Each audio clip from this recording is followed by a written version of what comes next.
হস্তরেখা ও জ্যোতিষ বিষয়ে ভিডিও দেখার জন্য সাবস্ক্রাইব করুন এই চ্যানেলটিকে এবং নোটিফিকেশন পাওয়ার জন্য বেল আইকনটি প্রেস করুন। প্রিয় বন্ধুরা, আজকে একটি হাত নিয়ে আলোচনা করব। এই হাতটি হচ্ছে একটি অবসরপ্রাপ্ত কেন্দ্রীয় সরকারি কর্মচারীর হাত। ইনি রিটায়ার করেছেন, প্রায় 10-11 বছর হয়ে গেছে। বর্তমানে পেনশনভোগী। যেহেতু কেন্দ্রীয় সরকারি কর্মচারী ছিলেন, তার জন্য এবং দীর্ঘকাল উনি কেন্দ্রীয় সরকারি কর্মচারী হিসেবে চাকরি করেছেন। মোটামুটি অর্থনৈতিক সচ্ছলতা এনার ভালোই ছিল এবং রিটায়ার্ড লাইফে ওনার অর্থনৈতিক সচ্ছলতার কোনো অভাব কিছু নেই। মোটামুটি সচ্ছলভাবে উনি জীবনযাপন করছেন। এখন আমরা দেখব যে এই ব্যক্তির হাতের মধ্যে এমন কি কি শুভ লক্ষণ আছে যার জন্য উনি কেন্দ্রীয় সরকারি কর্মচারী হিসেবে দীর্ঘকাল চাকরি করতে পেরেছেন এবং এই 70-71 বছর বয়সেও যথেষ্ট কর্মতৎপর, অ্যাক্টিভ এই অবস্থায় উনি রয়েছেন। প্রথমেই দেখতে হবে যে এই হাতটি বর্গাকার কি আয়তাকার, হাতের গঠনটি কেমন। এই যে হাতটি দেখছেন, এই হাতটি মোটামুটি একটি বর্গাকার হাত এবং হাতটি যথেষ্ট ইলাস্টিক প্রকৃতির বা স্থিতিস্থাপক প্রকৃতির। স্থিতিস্থাপক বলতে বোঝায় যে কোনো একটি ব্যক্তির হাতকে যদি টেপা যায়, টিপলে পর একটা রাবারকে টিপলে পর যেরকম অনুভূতি হয় সেই ধরনের অনুভূতি পাওয়া যায়। এবং কোনো ব্যক্তির হাত যদি বর্গাকৃতি হয় এবং তার সঙ্গে হাতটি যদি এই ধরনের রাবারের মতো স্থিতিস্থাপক হয়, তাহলে সেটা নির্দেশ করে যে সেই ব্যক্তি অত্যন্ত পরিশ্রমী, কর্মতৎপর, অ্যাক্টিভ প্রকৃতির লোক। এবং এই ধরনের বর্গাকৃতি হাত এবং তার সঙ্গে যদি এই ধরনের ইলাস্টিক গুণসম্পন্ন হাতটি হয়, তাহলে সেই ধরনের ব্যক্তিরা জীবনে সাধারণত বেশ সফল হন এবং বেশ সুন্দর জীবনযাপন করতে সক্ষম হন। এইবার আমরা দেখব যে হাতের মূল 3টি রেখা, এই রেখাগুলো কীরকমভাবে রয়েছে হাতেতে। এই যে রেখাটি, এই রেখাটি হচ্ছে আয়ুরেখা। দেখুন হাতে এই আয়ুরেখাটি বেশ সুন্দর এবং সুস্পষ্ট এবং দীর্ঘ এবং গভীরভাবে রয়েছে এবং এই ধরনের আয়ুরেখা হাতের মধ্যে থাকার জন্য উনি দীর্ঘজীবন লাভ করেছেন এবং মোটামুটি সুস্থ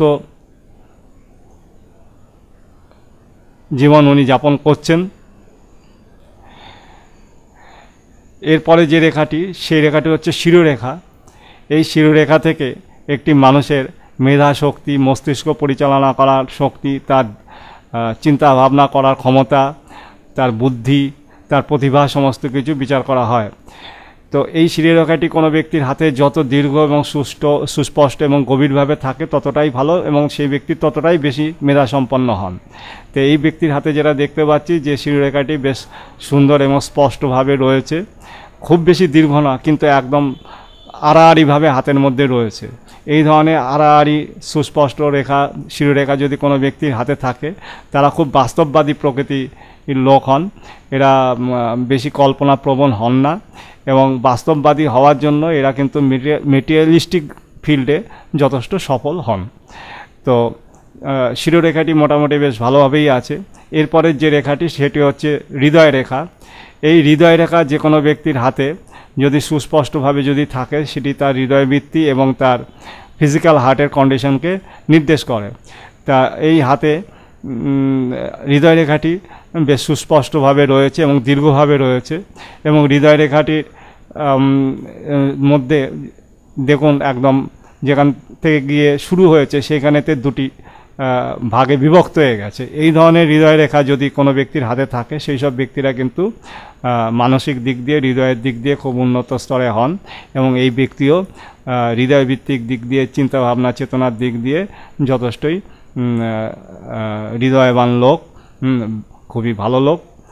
তো দেখা যাচ্ছে যে হাতের 3টি মূল রেখা, আয়ুরেখা, শিরোরেখা এবং হৃদয় রেখা, এই 3টি কিন্তু এই ব্যক্তির হাতে বেশ সুন্দরভাবে রয়েছে এবং সুস্পষ্টভাবে আছে।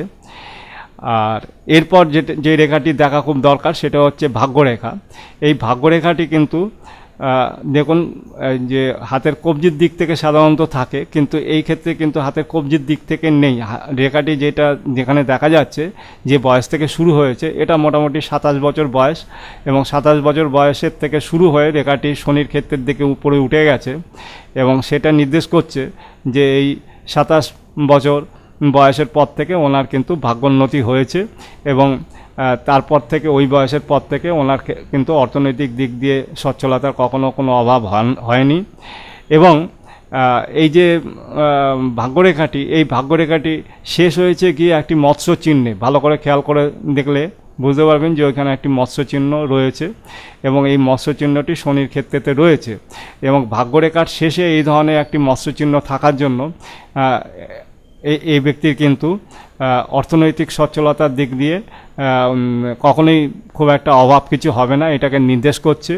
এবং শনির ক্ষেত্রে এই ধরনের একটি মৎস্য চিহ্ন থাকার জন্য বেশি বয়সে একদম শেষ জীবনে ওনার যে অর্থনৈতিক সচ্ছলতা বেশ ভালো মতোই থাকবে সেটিকেও নির্দেশ করছে, এবং তার সঙ্গে যে এই ব্যক্তি যথেষ্ট ধর্মপরায়ণ, মানবিক গুণসম্পন্ন, এইটিও নির্দেশ করছে। এইবার আমরা দেখব যে হাতের গ্রহগুলোর অবস্থান কীরকম আছে। প্রথমেই হচ্ছে বৃহস্পতির ক্ষেত্রটি। এই বৃহস্পতির ক্ষেত্রটি মোটামুটি একটু উঁচুই আছে, এবং তার সঙ্গে দেখুন বৃহস্পতির ক্ষেত্রে কয়েকটি খাড়া রেখা রয়েছে, 1, 2, 3টি খাড়া রেখা রয়েছে। এই ধরনের বৃহস্পতির ক্ষেত্রে এই ধরনের কয়েকটি ঊর্ধ্বগামী রেখা যদি, খাড়া রেখা যদি থাকে, সেটি কিন্তু বৃহস্পতির ক্ষেত্রকে যথেষ্ট শক্তিশালী করে, এবং এই ধরনের ব্যক্তিরা যথেষ্ট উচ্চাকাঙ্ক্ষাযুক্ত হন, এবং সেই উচ্চাকাঙ্ক্ষাকে সফল করার জন্য তারা কিন্তু যথেষ্ট পরিশ্রম করেন, চেষ্টা করেন, এবং বৃহস্পতির ক্ষেত্র পরিপুষ্ট, মোটামুটি পরিপুষ্ট থাকার জন্য, এবং এই ধরনের যে 3টি রেখা, পরিষ্কার রেখা বৃহস্পতির ক্ষেত্রে আয়ু রেখা থেকে উঠেছে, এগুলো থাকার জন্য উনি কিন্তু জীবনে প্রতিষ্ঠিত হতে পেরেছেন, কেন্দ্রীয় সরকারি চাকরি পেয়েছেন, এবং দীর্ঘকাল ধরে সেই চাকরি করেছেন সম্মানের সঙ্গে। এইবার আমরা দেখব হাতে শনির ক্ষেত্রটি কেমন আছে। হাতে শনির ক্ষেত্রটিও বেশ মোটামুটি শুভভাবে আছে। শনির ক্ষেত্রে কোনো কাটাকুটি সেরকম কোনো রেখা নেই, এবং এই শনির ক্ষেত্রে এই মৎস্য চিহ্নটি থাকার জন্য কিন্তু শনির ক্ষেত্রটি খুবই শুভভাবে আছে, এবং এই শনির ক্ষেত্রটি হাতে যদি শুভভাবে কোনো ব্যক্তির হাতে থাকে, সেই ব্যক্তি কিন্তু সাধারণত যথেষ্ট ভাগ্যবান হয়। এদের জীবনে ভাগ্য বিড়ম্বনা খুব কম হয়, মোটামুটি একটি সুন্দর, স্বাভাবিক, সচ্ছল জীবন এরা কিন্তু যাপন করতে পারেন। এবার দেখব হাতের রবির ক্ষেত্রটি। হাতের রবির ক্ষেত্রটিও মোটামুটি শুভভাবে আছে, খুব একটা উঁচুও নয়, আবার খুব একটা নিচুও নয়, এবং এই রবির ক্ষেত্রে দেখুন একটি হালকা একটি রবি রেখা আছে, ওপরের দিকে রয়েছে। এই রবি রেখাটি যদি কোনো ব্যক্তির হাতে খুব গভীরভাবে থাকে, এবং এই রবি রেখাটি যদি বেশ নিচের দিকে নেমে আসে, তাহলে কিন্তু সেটি নাম, যশ, খ্যাতি এইসব দিক দিয়ে খুবই শুভ ইঙ্গিত দেয়। আর হালকা ধরনের রবি রেখা যদি থাকে, এবং রবির ক্ষেত্রটি খুব যদি উঁচু না হয়, মোটামুটি স্বাভাবিক হয়, সেক্ষেত্রে কিন্তু নাম, যশ, খ্যাতির দিক দিয়ে যে খুব একটা বিশাল কিছু লাভ করা যায় তা নয়। তা ওনার এই ব্যক্তির হাতে রবি রেখাটি আছে, হালকাভাবে রয়েছে, এবং এই হালকাভাবে থাকার জন্য ওনার কিন্তু মোটামুটি একটু সুনাম আছে। এবং তার সঙ্গে এই যেহেতু রবি রেখাটি উপরের দিকে আছে, হৃদয় রেখার ওপরে আছে, এই ধরনের রবি রেখা যদি উপরের দিকে যদি হৃদয় রেখার ওপরে থাকে, সেটি মোটামুটি একটি শেষ জীবনে অর্থনৈতিক সচ্ছলতাকে নির্দেশ করে। এইবার আমরা দেখব হাতের বুধের ক্ষেত্রটি। হাতের এই বুধের ক্ষেত্রটি কিন্তু মোটামুটি বেশ পরিপুষ্ট অবস্থায় আছে, এবং হাতে এই বুধের ক্ষেত্রটিতে 2-3টি বেশ খাড়া রেখা রয়েছে, এবং তার সঙ্গে হাতে বুধের আঙুলটিও বেশ দীর্ঘ, এবং এই ধরনের পুষ্ট বুধের ক্ষেত্র এবং তার সঙ্গে দীর্ঘ কনিষ্ঠ আঙ্গুলটি থাকার জন্য এই ব্যক্তি কিন্তু যথেষ্ট বুদ্ধিমান, বুদ্ধির অধিকারী, এবং শিরোরেখাটিও মোটামুটি বেশ শুভভাবে হাতের মধ্যে থাকার জন্য এই ব্যক্তি কিন্তু, এবং তার সঙ্গে বৃহস্পতির ক্ষেত্রটি হাতে শুভ থাকায় এবং বৃহস্পতির ক্ষেত্রে কয়েকটি ঊর্ধ্বগামী রেখা থাকার জন্য এই ব্যক্তি কিন্তু তার বুদ্ধি, মেধা এবং তার উচ্চাকাঙ্ক্ষাকে কাজে লাগিয়ে কিন্তু কেন্দ্রীয় সরকারি চাকরি পাওয়ার জন্য যথেষ্ট চেষ্টা করেছেন, এবং কেন্দ্রীয় সরকারি চাকরি পেয়েছেন, এবং দীর্ঘকাল সেই চাকরি করার পর অবসর জীবন যাপন করছেন, এবং তার অর্থনৈতিক সচ্ছলতার কোনো অভাব নেই। এইবার আমরা দেখব হাতে মঙ্গলের ক্ষেত্রটি কেমনভাবে আছে। এই ক্ষেত্রটি হচ্ছে মঙ্গলের ক্ষেত্র এবং এই ক্ষেত্রটি মোটামুটি স্বাভাবিকভাবেই আছে, মোটামুটি এর মধ্যে কোনো রকম খারাপ কোনো রেখা কাটাকুটি কোনো রেখা নেই এবং হাতে এই মঙ্গলের ক্ষেত্রটি শুভভাবে থাকা এটা একটা খুব প্লাস পয়েন্ট। এবং তারপর দেখব চন্দ্রের ক্ষেত্রটি, এইটি হচ্ছে চন্দ্রের ক্ষেত্র। এই চন্দ্রের ক্ষেত্রটিও মোটামুটি পুষ্ট আছে, খুব যে পুষ্ট তা নয়, কিন্তু এই রেখা এর মধ্যেও কোনো রকম কাটাকাটি কোনো রেখা নেই এবং এই মঙ্গলের ক্ষেত্র এবং চন্দ্রের ক্ষেত্রের রঙটিও বেশ একটা হালকা গোলাপি ভাব আছে।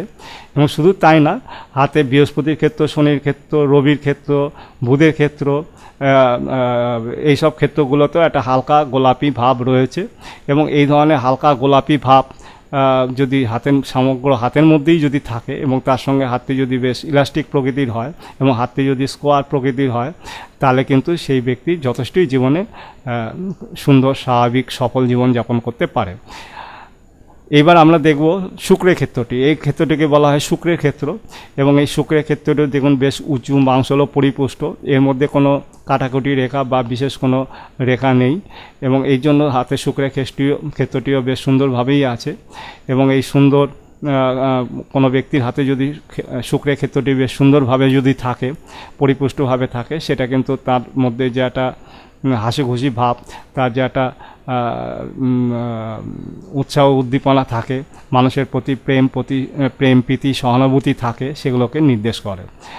আর এরপর যে ক্ষেত্রটিকে আমরা দেখব সেটি হচ্ছে রাহুর ক্ষেত্র। এই ক্ষেত্রটিকে বলা হয় রাহুর ক্ষেত্র এবং এই রাহুর ক্ষেত্রটিও দেখুন যে মোটামুটি খুব একটা উঁচুও না, খুব একটা নিচুও না, মোটামুটি স্বাভাবিক আছে।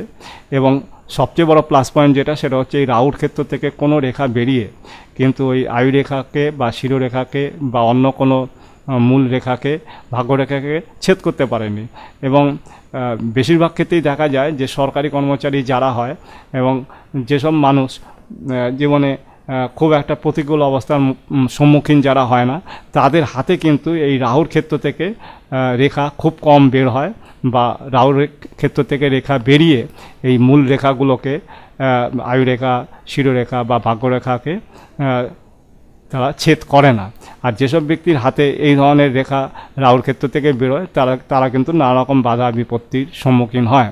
তা এটা দেখা গেছে যে সরকারি কর্মচারী যারা হয় তাদের ক্ষেত্রে কিন্তু এই রাহুর ক্ষেত্র থেকে বেরোনো রেখা খুব কম থাকে বা থাকেই না এবং এইটা কিন্তু সরকারি চাকরি পাওয়ার ক্ষেত্রে একটা খুব বড় ভূমিকা পালন করে। কেননা সাধারণত এটাই দেখা যায় যে সরকারি কর্মচারী যারা হয় তারা মোটামুটি একটা নিরাপত্তা যুক্ত একটা সচ্ছল অর্থনৈতিক জীবন তারা যাপন করতে পারে এবং খুব একটা টাকা পয়সার অভাব তাদের কখনো হয় না। যাই হোক, মোটামুটি ভাবে সামগ্রিকভাবে আমরা এই হাতটিকে বিশ্লেষণ করে দেখলাম যে এই হাতটির মধ্যে বেশ কিছু শুভচিহ্ন রয়েছে এবং যার জন্য এই ব্যক্তি একজন কেন্দ্রীয় সরকারি কর্মচারী হিসাবে দীর্ঘকাল চাকরি করার পর অবসর জীবন যাপন করছেন। যথেষ্ট বয়স হওয়া সত্ত্বেও উনি এখনও যথেষ্ট অ্যাক্টিভ, মোটামুটি ভালোভাবেই আছেন এবং আশা করা যাচ্ছে যে আরও বেশ কিছুদিন উনি এইরকম সুস্থ স্বাভাবিক জীবন যাপন করতে পারবেন। যাই হোক, আজকের আলোচনা আমি এখানেই শেষ করছি। আপনারা সবাই ভালো থাকুন, আনন্দে থাকুন, সুখে থাকুন। ঈশ্বরের কাছে আপনাদের সবার সর্বাঙ্গীন মঙ্গল কামনা করছি। নমস্কার।